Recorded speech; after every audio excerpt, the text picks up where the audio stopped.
Hello there. Here we are for another episode. This is our fourth episode, but it is our first episode of Lovecraft comedy. So I hope you're in for something a little bit different. And if you're a fan of Lovecraft, I hope you enjoy, and maybe even if you're not a fan, maybe this will somehow tickle your funny bone. Yeah, let's just listen to it, and we'll discuss it afterwards. Okay, this is the peculiar case of the bewitching beige cardigan.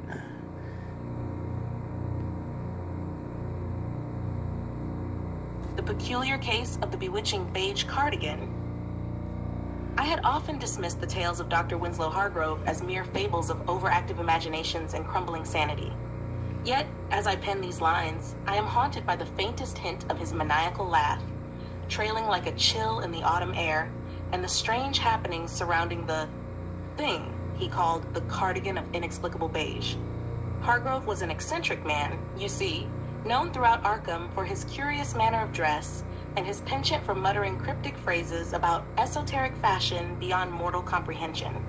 We all assumed he was dabbling in nonsense, for what garments could bear the mark of the arcane? What fabric could possibly contain anything more ominous than a misplaced mothball? Ah, how naive we were. The discovery was, by Hargrove's own account, made at a yard sale held by a retired librarian, whose glassy stare suggested that she too had once been touched by the eldritch. She had attempted to describe the cardigan's origin as he examined it.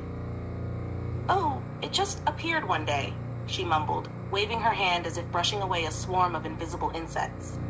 "It has always been there, like some ancient force."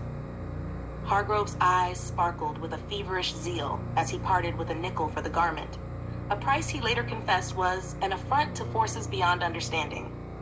Upon donning the cardigan, Hargrove began to experience sensations he could only describe in letters that swiftly grew illegible, each penned in a frantic scrawl, spelling out visions of indescribable geometry, unnameable colors, and unspeakably uncomfortable necklines. This garment, woven of horrors untold, held mysteries that could drive a man to the brink of madness, or at least severe itchiness. As he continued wearing it, the cardigan's arcane properties grew in power. Hargrove began to claim that it whispered to him in the dead of night, phrases like "embrace the beige" and "the wool holds knowledge." Soon, he was convinced the cardigan held the secrets of the cosmos, which could be revealed only through prolonged exposure to its eldritch fibers. His colleagues, deeply disturbed, remarked that the cardigan seemed to drain his vitality, leaving him pale and gaunt, the hue of his skin blending disturbingly with that of his new companion. One evening, during a particularly haunting thunderstorm, Hargrove appeared at my door, his eyes wide and trembling, clutching a crumpled paper. "The cardigan is no mere mortal garment," he gasped, shoving the paper into my hands.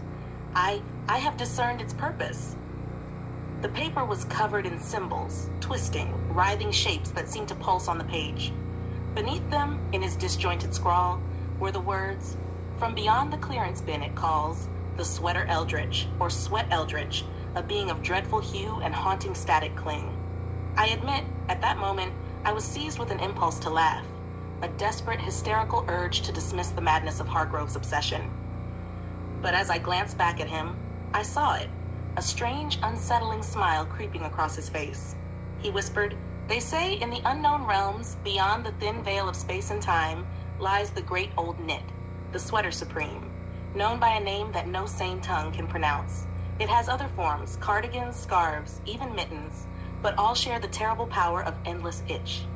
From that night on, Hargrove vanished, though his legacy haunts us still. Every so often, a cardigan, or some similar item of knitwear, will appear at a yard sale in a shade of beige, so uncanny that no mortal mind can bear its sight without an involuntary shudder. There are whispers that those who wear these garments see things, shapes and forms beyond rational description, eternally woven into the fabric of reality itself.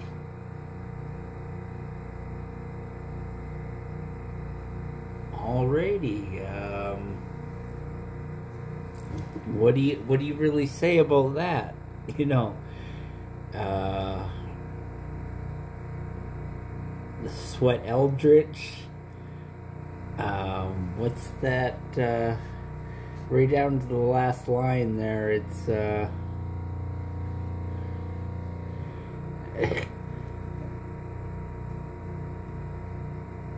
yeah. I honestly didn't really dig this one all that much, but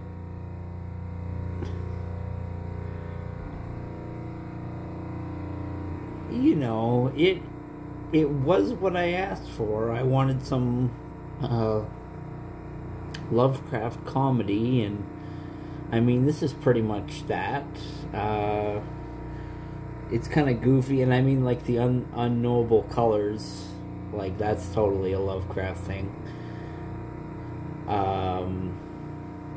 The Sweater Supreme, the Great Old Knit, like, that sounds like a, you know, like, it's a comedy Lovecraft entity that's just a sweater.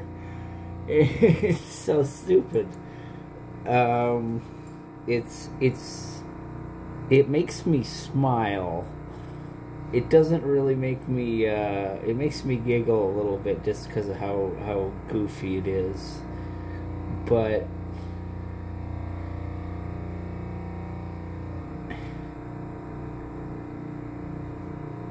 the Sweater Eldritch, or Sweat Eldritch. I still can't tell if Sweat Eldritch is smarter than I want to give it credit for. It just sounds like nonsense.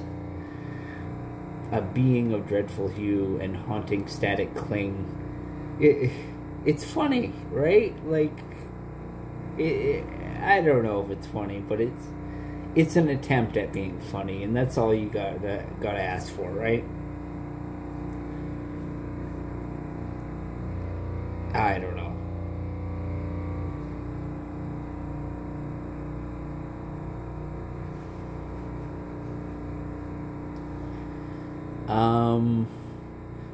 We do have 2 more comedy episodes in the chute, so